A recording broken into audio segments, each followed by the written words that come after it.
ইয়া রাসূলুল্লাহ, ইয়া হাবিবাল্লাহ, ওগো আল্লাহর নবী, আমি জানি গো নবী, আমার সন্তানটা জিহাদে যাওয়ার জন্য উপযুক্ত কোনো সময় হয় নাই।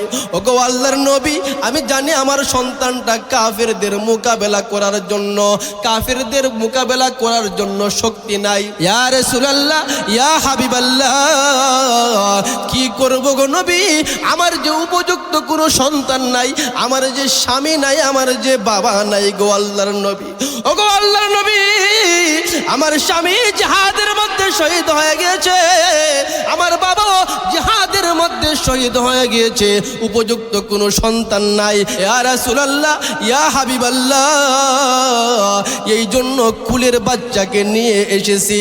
মহিলা সাহাবী আল্লাহর নবীকে ডাক দেয়া কয়, ইয়া রাসূলুল্লাহ, ইয়া হাবিবাল্লাহ, তলোয়ার চালানোর জন্য আনি নাই, গুরচর হওয়ার জন্য, তীর নিক্ষেপের জন্য আনি নাই। ইয়া রাসূলুল্লাহ, আপনি জিহাদের মধ্যে যখন উপস্থিত হবেন, আপনাকে উদ্দেশ্য করে কাফের বেঈমানরা যখন তীর নিক্ষেপ করবে, বল্লম নিক্ষেপ করবে, তলোয়ার চালাইবে। ইয়া রাসূলুল্লাহ, ইয়া হাবিবাল্লাহ, ওগো আল্লাহর নবী, ওগো বিশ্ব নবী, কাফের বেঈমানরা যখন আপনার উপর তীর নিক্ষেপ করবে, আমার সন্তানকে ধরবেন, আমার সন্তানটা আপনার জন্য, আমার সন্তানের শরীরটা জাজরা হয়ে যাবে। কাল কিয়ামতের কঠিন ময়দানে আল্লাহ রাব্বুল আলামিনকে আমি ডাক দিয়ে বলবো, প্রভু গো, একটা সন্তান দিয়েছিলেন, উপযুক্ত কোনো সন্তান ছিল না, তোমার দ্বীনের জন্য, তোমার হাবিবের জন্য আমি আমার সন্তানকে জিহাদের মধ্যে ওয়াকফ করে দিয়েছিলাম। हर लहज़ा है मोमिन की नई शान निहियान,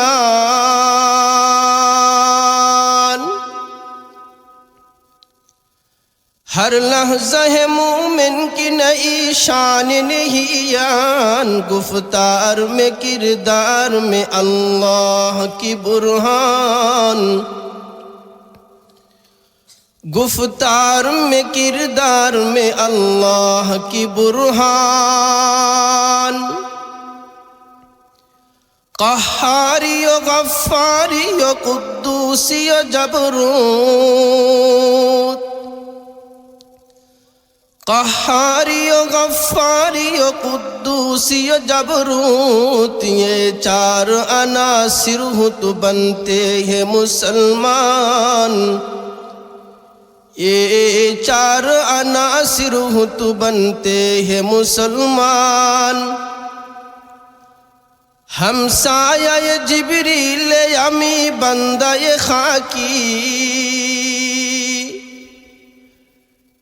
हमसाया ये जिब्रील अमी बंदा ये खाकी, है उसका नशीमन न बुखारा न बदख्शा, है उसका नशीमन न बुखारा न बदख्शा। শিবের চোখ গ্রামবাসীর উদ্যোগে ও এলাকার মুর্দেগানের রুহের মাগফিরাত কামনায় সপ্তম বার্ষিক ওয়াজ ও দোয়া মাহফিলের সম্মানিত সভাপতি, উপস্থিত দিনপ্রিয় ইসলাম প্রিয় মুমিন মুসলমান ভাইরা, পর্দানিশীন মা ও বোনেরা, মহান আল্লাহ রাব্বুল ইজ্জত ওয়াল জালালের দরবারে লক্ষ কোটি শুকর ও সুজুদ যে আল্লাহ রাব্বুল ইজ্জত ওয়াল জালাল আমাদেরকে দ্বীনের নিসবতে, দাওয়াত ও তাবলীগের নিসবতে, কুরআন মাজিদ এবং সুন্নাহে শরীফের নিসবতে দ্বীনি মজলিসে আসা, বসা এবং শ্রবণের তৌফিক দান করেছেন। এই জন্য আমরা অন্তরের গভীর থেকে শ্রদ্ধার সাথে শুকরিয়া জ্ঞাপন করি, সবে বলি আলহামদুলিল্লাহ। দ্বীনি মজলিস অত্যন্ত দামি মজলিস, এই মজলিসের মধ্যে আসতে পারা এটা একটা ভাগ্যের প্রয়োজন। আমাদের এই গ্রামের অনেক মানুষ আছে, এই গ্রামের অনেক মানুষ আছে যারা আসতে পারছে না, অনেক মানুষ আছে। আমরা যারা আসতে পারছি, এখন যারা আপনারা আছেন, এখন আপনারা প্রকৃত পক্ষেই আল্লাহর দ্বীনের কথা, ইসলামের কথা শোনার আগ্রহে বসে আছেন। এখন যারা আছেন, কিছুক্ষণ পরে অনেক মানুষ আসবে, তারা কিন্তু দিনই কথার জন্য আসবে না, তারা আসবে ফুটলার জন্য। আর এখন যারা আছেন তারা দিনের জন্য। আমার কথা রাগ করছেন? আমার কথা একটু তিতা, কিন্তু এটাই সত্য। এখন যারা আছেন এরা প্রকৃতপক্ষেই ইসলামের কথা শোনার জন্য বসছেন। আলহামদুলিল্লাহ। ভাই, একখানা আয়াতে কারিমা তেলাওয়াত করেছি। আল্লাহ রাব্বুল আলামিন গোটা কুরআনকে মানব জাতির জন্য একটা মেসেজ, হেদায়েতের মেসেজ দিয়েছেন। হেদায়েতের মেসেজ। গোটা কুরআন মানব জাতির জন্য একটা সংবিধান, হেদায়েতের জন্য রাহ প্রদর্শন করার জন্য গোটা কুরআন মানব জাতির জন্য মডেল। যে ব্যক্তির জিন্দেগি কুরআনওয়ালা জিন্দেগি হইল, ওই ব্যক্তির জিন্দেগি কামিয়াব। যেই ব্যক্তির 3.5 হাত বডি, মাথা থেকে নিয়ে পা পর্যন্ত ইসলাম অনুযায়ী হইল, কুরআন অনুযায়ী হইল, সুন্নাহ অনুযায়ী হইল, ওই ব্যক্তির জীবন কামিয়াব। এই কারণে আমরা যারা মুসলমান আছি, এখানে অনেক যুবক ভাইয়েরা আছেন, অনেক বৃদ্ধ বাবারা আছেন। আমরা যারা এখানে আছি কেউ দুনিয়ার মধ্যে থাকতে পারবো না। দুনিয়া রং বদলের জায়গা। এই দুনিয়া রং বদলের জায়গার মধ্যে রংটা কিভাবে পরিবর্তন হয় দেখেন। আজকে আমার মুখের মধ্যে দাড়ি, এক সময় আমার দাড়ি ছিল না। আজকে আমার মুখের মধ্যে দাড়ি আছে, দাড়ির রংটা কালো। একদিন আমার মুখের রং হয়ে যাবে, দাড়ির রং হয়ে যাবে সাদা। অনেক মুরব্বী বাবারা আছেন, আপনাদের এক সময় দাড়ি ছিল কালো, এখন সাদা। রং বদল হইতেছে, দিনের পরিবর্তন হইতেছে। এইগুলোর দ্বারা মেসেজ দেওয়া হইতেছে যে দুনিয়ার মধ্যে মানুষ বেশি দিন স্থায়িত্ব নাই। দুনিয়ার মধ্যে মানুষ বেশি দিন স্থায়িত্ব নাই। অথচ আমরা এই দুনিয়া নিয়েই আমরা পাগল। এই দুনিয়া নিয়ে আমাদের এত ব্যস্ততা, এই দুনিয়া নিয়ে আমাদের এত প্ল্যান পরিকল্পনা, ঠিক না? একটা বিষয় হইল, মানুষ এই বিষয় নিয়ে তার জানাও নাই, তার আক্ষেপও নাই যে এই দুনিয়াটায় আমাকে একদিন লাত্তি মেরে তার ভিতরে ঢুকিয়ে দিবে। আমি যেই জমিনে হাঁটতেছি, আমার হাঁটার দ্বারা জমিন কাঁপতেছে, অথচ এই জমিন একদিন আমার সাথে বিশ্বাসঘাতকতা করবে, আমাকে তার ভিতরে ঢুকাবে, কঠিন শাস্তির সম্মুখীন করবে। জমিনের 2 পাশ দিয়ে আমাকে চাপা দিবে। আমার ডান দিকের হাড় বাম দিকে চলে যাবে, বাম দিকের হাড় ডান দিকে চলে যাবে। কঠিন পরিস্থিতির সম্মুখীন হইতে হবে। এই জমিন আমাকে এই শাস্তি দিবে, এটা আমরা চিন্তাও করি না, ঠিক না? যদি কোনো মানুষ চিন্তা করতাম, যদি আমাদের অন্তরে এই চিন্তা থাকতো, তাহলে দুনিয়া নিয়ে আমাদের এত ফিকির হওয়ার কথা ছিল না, দুনিয়া নিয়ে আমাদের এত ভাবনার কথা ছিল না। এই দুনিয়াটা স্থায়িত্বের জায়গা না। আল্লামা হাফিজ রহমতুল্লাহি আলাইহি বিশ্ব বিখ্যাত একজন কবি ছিলেন। প্রাথমিক পর্যায়ে আল্লামা হাফিজ ইসলামী মাইন্ডের মানুষ ছিলেন না। কবিরা সাধারণত ভাবুক হয়, ভাবুক চিন্তাওয়ালা মানুষ হয়, কবিরা গবেষক হয়। আল্লামা হাফেজ একজন গবেষক কবি ছিলেন। এক পর্যায়ে এই হাফেজ ইসলামের দিকে দীক্ষিত হয়েছে, বুঝতে পারছে যে এই দুনিয়াটা থাকার জায়গা না। এটা বুঝতে যেই দিন পারছে, এই দিন থেকেই আল্লামা হাফেজ পরিবর্তন হয়ে গেছে। সুবহানাল্লাহ বলেন না? যেই দিন আমি আপনি বুঝতে পারবো দুনিয়াটা থাকার জায়গা না, এই দিন থেকে আমার আপনার পরিবর্তন শুরু হবে। আল্লামা হাফেজের ওয়াকিয়াটা শুনেন। আমি আমার আয়াতের দিকে যাব। আল্লামা হাফেজ একটা রাজপ্রাসাদের মধ্যে কবিতা শোনাইতো। এখন আমাদের সমাজে গানের প্রতিযোগিতা হয়, আমাদের সমাজে গান বাজনার প্রতিযোগিতা হয়, নোংরামের প্রতিযোগিতা হয়। আগেরকার রাজা বাদশারা জ্ঞান পিপাসু ছিল, ইলম পিপাসু ছিল। আল্লামা হাফেজ বাদশার দরবারে গিয়ে কবিতা শোনাইতো। তো যাইতে যাইতে, এই সময় আল্লামা হাফেজ ইসলামী মাইন্ডের মানুষ না, যাইতে যাইতে একটা মেয়ের সঙ্গে সম্পর্ক হয়ে গেছে। কিছুদিন পরে এভাবেই চলতেছে। একদিন যাইলো রাজপ্রাসাদে, যাওয়ার সময় প্রতিদিন মেয়েটা হাফেজের জন্য যেখানে দাঁড়িয়ে অপেক্ষা করত, এই জায়গায় আর নাই। তো আরেকজনকে জিজ্ঞেস করতেছে যে আমার জন্য যে মেয়েটা প্রতিদিন জানালা দিয়ে অপেক্ষা করত, সে কোথায়? সে তো নাই, মারা গেছে, সে তো মারা গেছে। আল্লামা হাফেজের প্রেমিকা ছিল, মারা গেছে। প্রেমিককে বলে গেছে, ও ভাই বলেন না, বলে গেছে। সন্তান, আদরের সন্তান বাবার কুল থেকে আল্লাহ নিয়ে নেয়। বাবাকে কি সন্তান বলার সুযোগ পায়? কথা বলেন না? স্ত্রী যখন চলে যায় স্বামীকে বলার সুযোগ পায়, বাবা চলে যায় সন্তানকে বলার সুযোগ পায়, এই সুযোগ আল্লাহ দেয় না। তো আল্লামা হাফেজ বরাক্রান্ত হৃদয় নিয়ে সে ভাবুক চিন্তার মধ্যে পড়ে গেছে, এত আদর, এত মোহব্বত, এত ভালোবাসা ছিল, চলে গেল, আমাকে বললই না, তো দুনিয়াটা কিসের? আল্লামা হাফেজ নিজে নিজে একটা কবিতা বানাইলো। বসনো হাফেজ বতু গুয়ম কে গুলতা জানমি মানদ,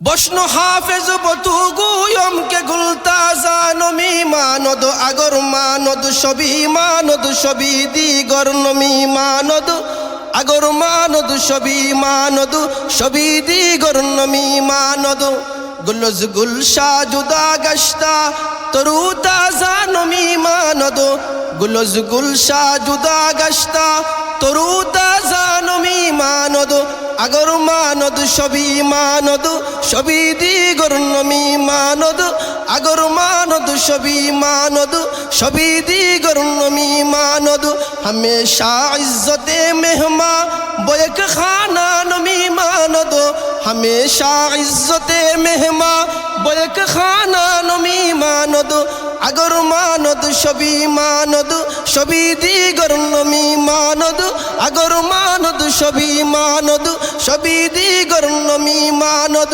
হিজাবে না আরু সারা দরে শৌহর নমি মানদ, হিজাবে না আরু সারা দরে শৌহর নমি মানদ, আগর মানদ সবই দিগর নমি মানদ, আগর মানদ সবই দিগর নমি মানদ। আল্লামা হাফেজ রহমতুল্লাহ আলাইহি নিজেকে নিজে ওয়াজ করতেছে, বলতেছে, হাফেজ এই দুনিয়াটা চিরস্থায়ী না, গুলস গুলশা জুদা গাছটা তরু তাজা নমি মানত, বাগান তাকিয়া একটা ফুল যখন ঝরে যায় এই ফুলটা বেশিক্ষণ আর তাজা থাকে না, গাছ থেকে ঝরার পরে বেশি সময় তাজা থাকে না, পরিবর্তন হয়ে যায়, ফুলটা নষ্ট হয়ে যায়। মানুষের জীবনটা এমনই, হঠাৎ তার জীবনের ফুলটা ঝরে যাবে, তার জিন্দেগি এখানেই খতম, ঠিক না বেঠিক? হামেশা ইজ্জতে মেহমা বয়েক খানা নমি মানত, মেহমানের মেহমানদারির কদর এক জায়গার মধ্যে বেশি দিন থাকে না, মেহমানের মেহমানদারির কদর বেশি দিন থাকে না, আস্তে আস্তে মেহমানের মেহমানদারির কদর কমে। আমার কথা বিশ্বাস করতেছেন না? আপনাদের এলাকার মধ্যে সবচাইতে দামি মেহমানের নাম কি? ও তো মুরব্বী হয়েছে, দামান। সবচাইতে দামি মেহমান হইল দামান।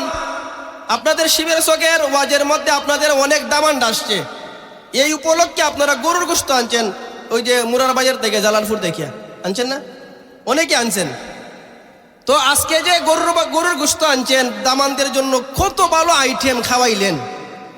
তো খাওয়ানোর পরে আপনি ভাবলেন কি দামাই একদিনের জন্য আসছে, একটু ভালো মন্দ খাওয়ানোর প্রয়োজন, আর দামান দিয়ে ভালো খাওয়ন ফায়া করি জি মজার খাওয়ন, বাড়িতে গেলে তো গরুর গোশত এখন 800 টাকা কেজি, সম্ভব না কিনে খাওয়া, মাগনা পাওয়া যায়, তে আরেকদিন টাকা নিয়ত করে লাই, আরেকদিন নিয়ত করার পরে আপনি তো আনছেন মাত্র 1 কেজি গোশত, একদিন খায়া শেষ, দামান কুটুম আরেকদিন থাকবো, আপনি কোনো না করতে পারবেন নি। এখন আপনি আরো একটা বিপদে পড়ছেন না, এখন আনছেন যে আরো দামান দিয়ে লাগে তো খাওয়ান প্রয়োজন, আবার মুরা বাজাতে গিয়ে আনছেন এখন সাদা মুরগ পোলট্রি, দাম বাড়ছে না কমছে? দাম বাড়ছে না কমছে? পোলট্রি মুরগের দাম বেশি না গরুর গোশতের দাম বেশি? দাম বেশি, হ্যাঁ, পোলট্রি মুরগের দাম কম। তো দামান দেখো, এরপরও খারাপ না, মন্দ না, 200 টাকা কেজি পোলট্রি, এরপরও খারাপ না, চলে। আরেকদিন নিয়ত করিলাই, আরেকদিন নিয়ত করিলাই, এখন আরো একদিন নিয়ত করার পরে আপনি করে দামান ভাবছিলাম চলে যাবে, গেল না, এখন কি করা যাতে আনি একটা ফাঙ্গাস, কমলো না বাড়লো, দামান দেখো চলো, এরপরে ও আর দামান তো খাইতেছে মাগনা, আমি কেউ শরম দেওয়ার জন্য বলতেছি না, একটা উদাহরণ দেওয়ার জন্য বলতেছি। তো দামান তো খাইতেছে মাগনা খাইলে অনেক ভিতরের মধ্যে অনেক কবিতা নিজে নিজে জন্ম হয়, কত আনন্দের সময় যাইতেছে। তো দামান দিয়ে বাথরুমের মধ্যে গেছে, দেখেন পাবলিক বাথরুমের মধ্যে কংক্রিট দিয়া লেখে মানছে, কংক্রিট দিয়া অনেক সময় দেখবেন কতটা যে লেখা থাকে পাবলিক বাথরুমের মধ্যে। তে ও দামান দিয়ে এই বাথরুমের মধ্যে গিয়া ভালো খাইছে তো বাথরুমের ক্লিয়ার গিয়ে লিখতেছে, ও শ্বশুর বাড়ি মধুর হাড়ি এই বাড়ি কি ছাড়তে পারে? কি সুন্দর কবিতা বানাইছে, চিন্তা করছো? ও শ্বশুর বাড়ি মধুর হাড়ি এই বাড়ি কি ছাড়তে পারি। তো এর পরে ওই শালা গেছে বাথরুমও, শালা গিয়া করি দুলাভাই তো বাসা বান্ধিয়েছে, দুলাভাই তো এখন কবিতার এক লাইন লেখছে দুলাভাইয়ে, এর পরের লাইন লেখছে আবার শালায় পরের লাইন লেখে মনে রাখবেন 3 দিন পরে জুতার বাড়ি, মনে রাখবেন 3 দিন পরে জুতার বাড়ি। দাম বাড়ছে না কমছে? বাড়ছে না কমছে? এটা পরীক্ষিত কথা। তো আল্লামা হাফিজ বলে হিজাবে এই হামেশা ইজ্জতে মেহমা বয়ে খানা নমি মানদ, মেহমানের মেহমানদারির কদর এক বাড়ির মধ্যে বেশি দিন থাকে না, আস্তে আস্তে কমে। স্বামী স্ত্রীর প্রথম বিবাহের দিন একজন আরেকজনের সঙ্গে তাকে অপরিচিত, বাসরাত পার হওয়ার পরে পরিচিত হয়ে যায় আর লজ্জা থাকে না। হিজাবে না আরু সারা দরে শৌহর নমি মানদ। আল্লামা হাফেজ বলে পরে স্বামী স্ত্রীর মধ্যে আর অপরিচিতি থাকে না, পরিচিত হয়ে যায়। ঠিক দুনিয়াটা তেমন, দুনিয়াটা রং বদলের জায়গা। এখন আসো তুমি যে অবস্থায়, একদিন দুনিয়া থেকে চলে যাইতে হবে, এই দুনিয়াটা তাকার জায়গা না। আল্লামা হাফেজ যেই দিন বুঝতে পারছে দুনিয়াটা তাকার জায়গা না, এই দিন তাকিয়ে আল্লামা হাফেজ যুগ বিখ্যাত একজন ওলি হয়ে গেছে। চিন্তা করছেন? তো আমি আয়াতে কারিমা তেলাওয়াত করেছি। আল্লাহ বলেন ইয়া আইয়ুহাল্লাযীনা আমানুত্তাকুল্লাহা ওয়াবতাগু ইলাইহিল ওয়াসিলা। আল্লাহ বলে আমি আল্লাহকে ভয় করো, ওয়াবতাগু ইলাইহিল ওয়াসিলা, আমি আল্লাহকে পাওয়ার জন্য ওসিলা ধরো, ওসিলা খুঁজো। ওসিলা আমরা শব্দটা একটু বুঝি, সবাই বুঝি।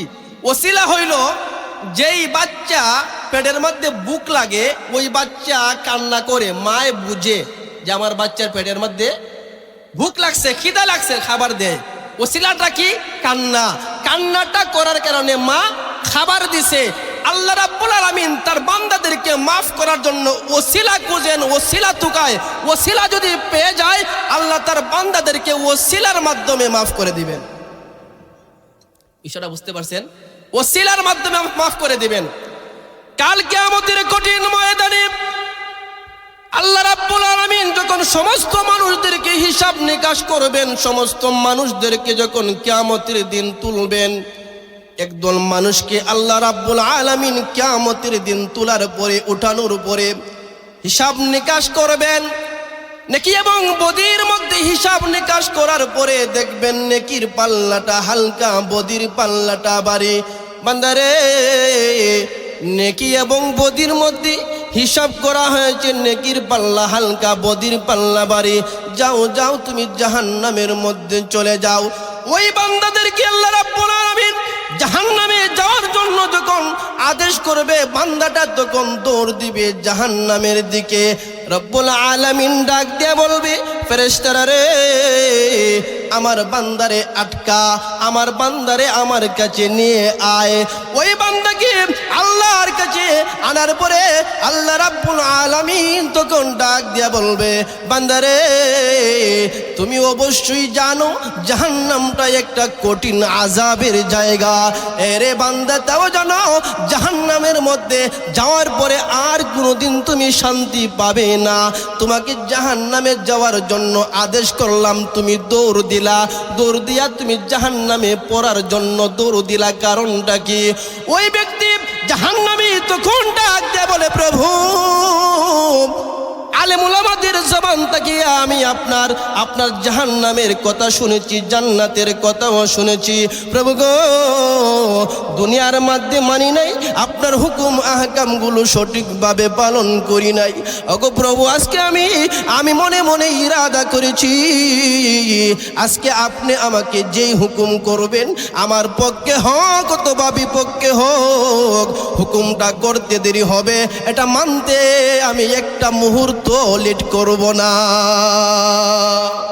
যে হুকুম করবেন এটাই আমি মানব। তখন আল্লাহ বলে, শেষ মুহূর্তে তুমি আমার হুকুম তো মানার জন্য, শেষ মুহূর্তে মানার জন্য তো তুমি প্রস্তুত, এই উসিলায় আমি আল্লাহ তোমাকে মাফ করে দিলাম। আর একটু জোরে বলেন না। কিয়ামতের কঠিন ময়দানে আল্লাহ রাব্বুল আলামিন আরেকজন ব্যক্তি ব্যক্তিকে ডাক দিয়ে বলবে, যাও, তোমার নেকি বদির হিসাব করা হয়েছে, তোমার নেকির পাল্লা হালকা, বদির পাল্লা ভারী, যাও যাও যাও, জাহান্নামে চলে যাও। ব্যক্তিটাকে জাহান্নামে যাওয়ার জন্য হুকুম করার পরে ব্যক্তিটা জাহান্নামে যাওয়ার জন্য দৌড় দিবে, আবার দাঁড়াইবে, পিছনে তাকায়া দেখবে, আবার দৌড় দিবে, আবার পিছনে তাকায়া দেখবে। রব্বুল আলামিন ফেরেশতাদেরকে ডাক দিয়ে বলবে, ফেরেশতারা রে, আমার বান্দারে আটকা, আমার কাছে নিয়ে আয়। বান্দারে, জাহান্নামে যাওয়ার জন্য আমি তোমাকে আদেশ করেছি, দৌড় দেও, আবার পিছনে তাকাও, কারণটা কি? ওই বান্দাটা তখন ডাক দেয়া কয়, প্রভু গো, আলেমদের জবান থেকে শুনেছি তুমি নাকি রহমান, তুমি নাকি রাহিম, তোমার নাকি দয়া অনেক বেশি। ওগো প্রভু, এই জন্য আমি জাহান্নামে যাওয়ার জন্য দৌড় দিয়ে আবার পিছনে তাকায়া দেখি আপনার দয়া লাগেনি। আপনি যখন আমাকে জাহান্নামে যাওয়ার জন্য বলছেন, পিছনে তাকায়া দেখি আপনার দয়া লাগেনি, আমার জন্য আপনার মায়া লাগেনি।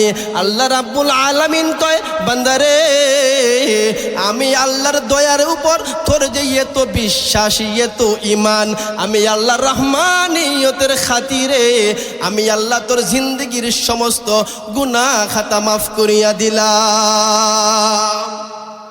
আলহামদুলিমান কদ্দারা খাইরা ওয়া খাবালা, আলহামদুলিমান কদ্দারা খাইরা ওয়া খাবালা, আশশুকরু লিমান সাওয়ারা হুসনা ওয়া জামালা, আশশুকরু লিমান সাওয়ারা হুসনা ওয়া জামালা, मैं ढूंढ रहा कहाँ है दरबार इलाही,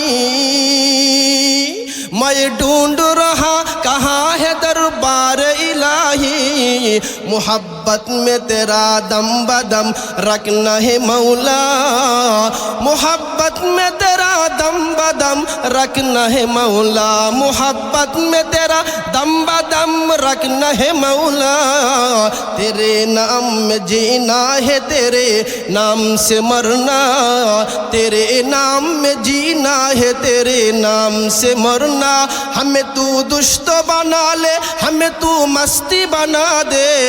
आमीन बोलें, आमीन बोलें। हमें तू दुष्ट बना ले, हमें तू मस्ती बना दे, हमें तू यार बना ले, हमें तू प्यार बना दे, तू खुदा वंदे अमीनी, तू खुदा वंदे समावी, तू खुदा वंदे अमीनी, तू खुदा वंदे समावी, तू खुदा वंदे अरादी, तू खुदा वंदे समावी, तू खुदा मालिक फिरदौस, खुदा खालिक तू नार, तू खुदा मालिक फिरदौस, खुदा खालिक तू नार, तू नाफरमान के रहमान, तू गुनाहगार के गफ्फार, तू नाफरमान के रहमान, तू गुनाहगार के गफ्फार।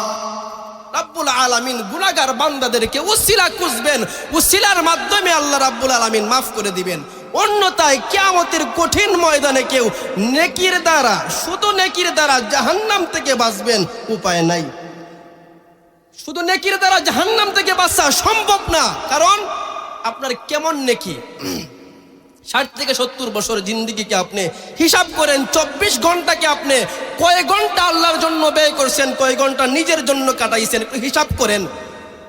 নেকির জন্য যদি আপনি যাইতে পারবেন, নেকির জন্য যে নেকির মাধ্যমে যে আপনি বাঁচতে পারবেন, হিসাব করেন 24 ঘন্টাকে রুটিন বানান, কয় ঘন্টা আল্লাহর জন্য সজদার মধ্যে লুটাইছেন, আর কয় ঘন্টা নিজের জন্য জমিনের মধ্যে হাঁটছেন, এটার একটা হিসাব মিলান।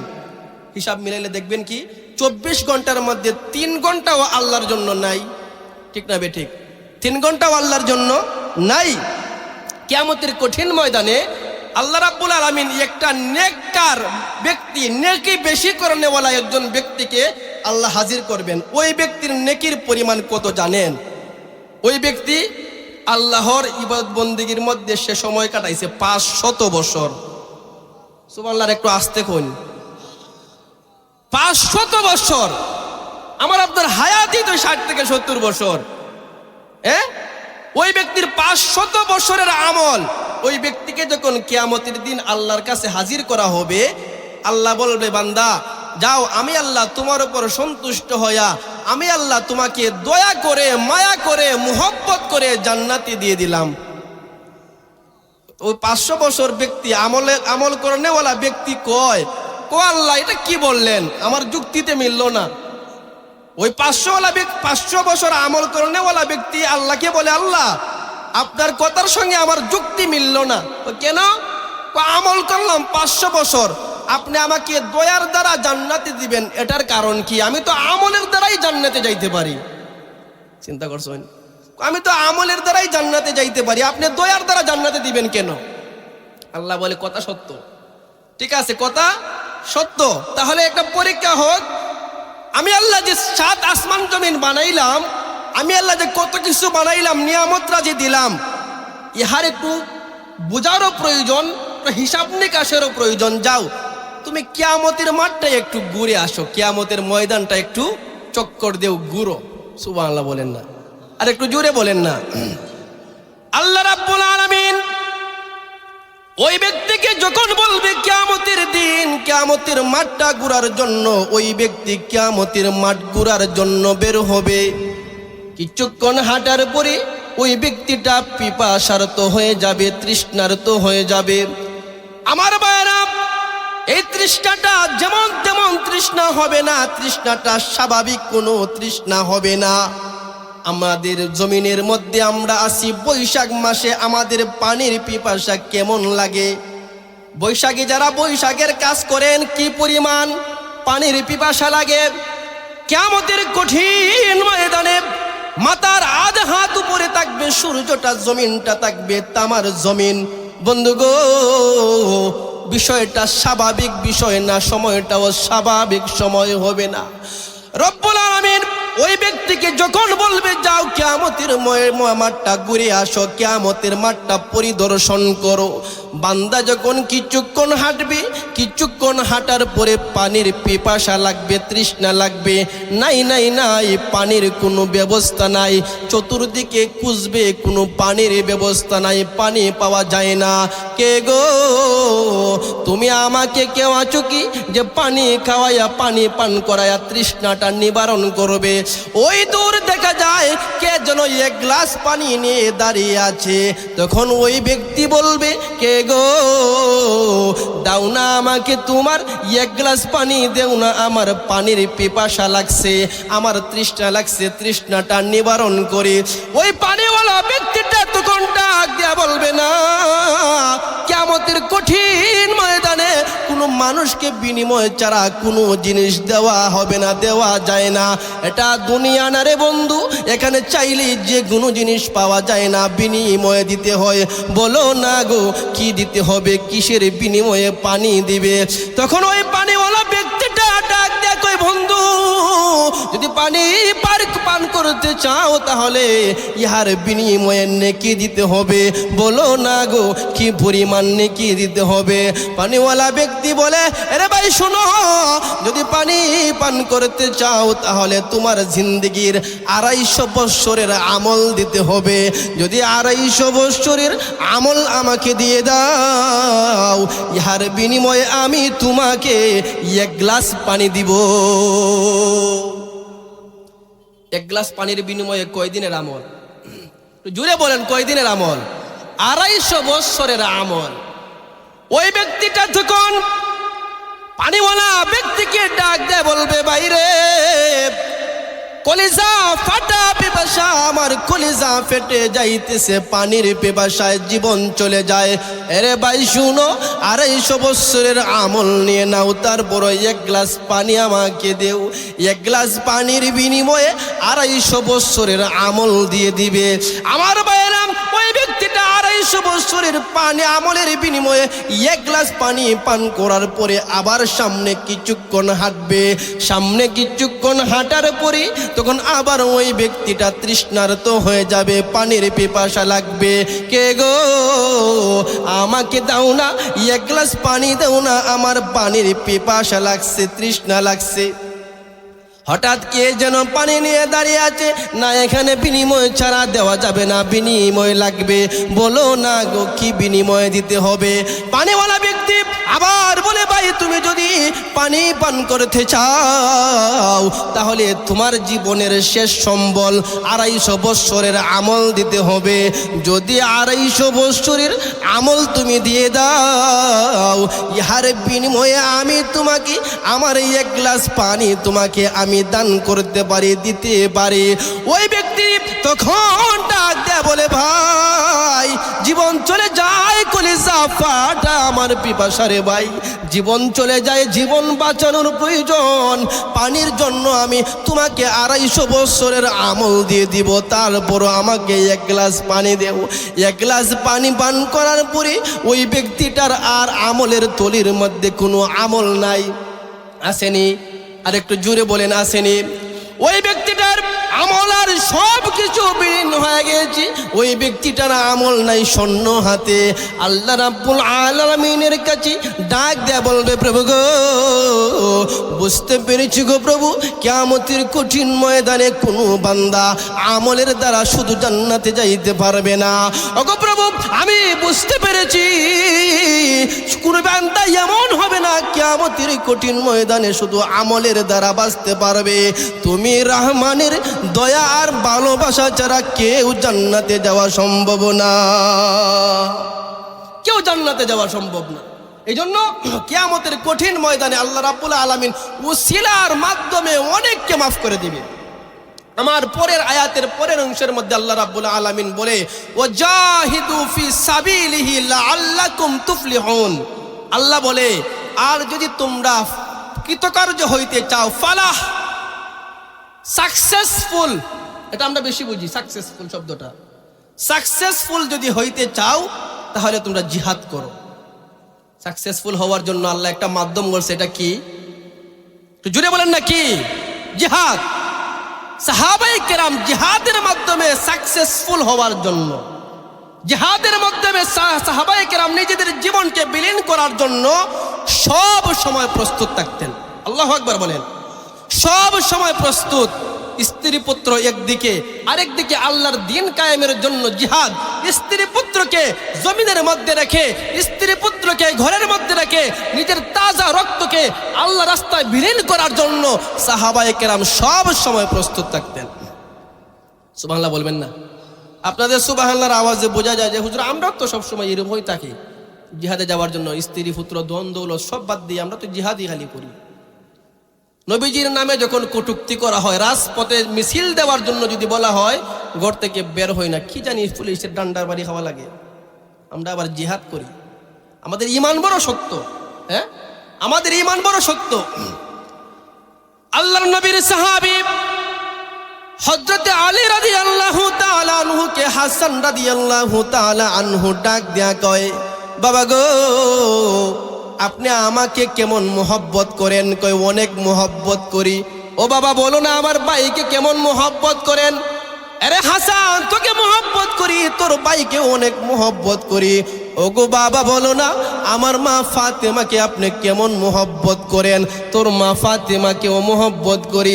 হযরতে হাসান তখন ডাক দেয়া কয়, বাবা আপনি আমাকে মোহব্বত করেন, আমার ভাইকে মোহব্বত করেন, আমার মাকে মোহব্বত করেন। বাবা গো জানতে চাই গো বাবা, এখন যদি আমার নানাজি জিহাদের জন্য ঘোষণা করে, আপনি কি আমাদের মোহব্বতে গোরের মধ্যে বসে থাকবেন না, জিহাদের মধ্যে চলে যাবেন? হযরতে আলী রাদিয়াল্লাহু তাআলা আনহু তখন ডাক দেয়া কয়, হাসান রে দুর্বলতার সুযোগ করে হাসান অনেক বড় কঠিন একটা প্রশ্ন করে ফেললি রে হাসান।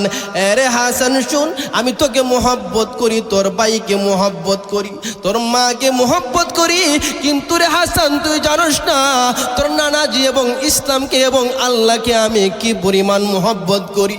এখন যদি তোর নানাজি আমাকে জিহাদের যাওয়ার জন্য আদেশ করে, তুই হাসান তোর ভাই হুসাইন এবং তোর মা ফাতেমাকে জমিনের মধ্যে একটা আসার দিয়া আমি আলী জিহাদের মধ্যে যাইয়া একবার নয় দুইবার নয় শত শতবার শহীদ হওয়ার জন্য প্রস্তুত আছি। আমার কাছে আল্লাহর দিন বড়, নবীর ভালোবাসা, আল্লাহর ভালোবাসা বড়, আমার জন্য ফ্যামিলি বড় না। সুবহানাল্লাহ বলেন না। আমার কাছে সবচাইতে বড় আল্লাহ এবং তার হাবিবের ভালোবাসা। সাহাবায়ে কেরাম সব সময় প্রস্তুত থাকতেন নবীজির ভালোবাসার দ্বারা নিজের জীবনকে উৎসর্গ করার জন্য। আমার ভাইরা, আমার বন্ধুরা, আল্লাহ নবী বিশ্ব নবী রাহমাতাল লিল আলামিন সাহাবীদেরকে জিহাদে যাওয়ার জন্য আদেশ করেছেন। হযরত বিলাল মসজিদের মাইকের মধ্যে ঘোষণা দিয়ে দিয়েছে, কে গো বাড়ির মধ্যে বসার আর সুযোগ নাই, জমিনের মধ্যে আল্লাহর দিন কায়েম করার জন্য আল্লাহর নবী জিহাদের মধ্যে বের হবে।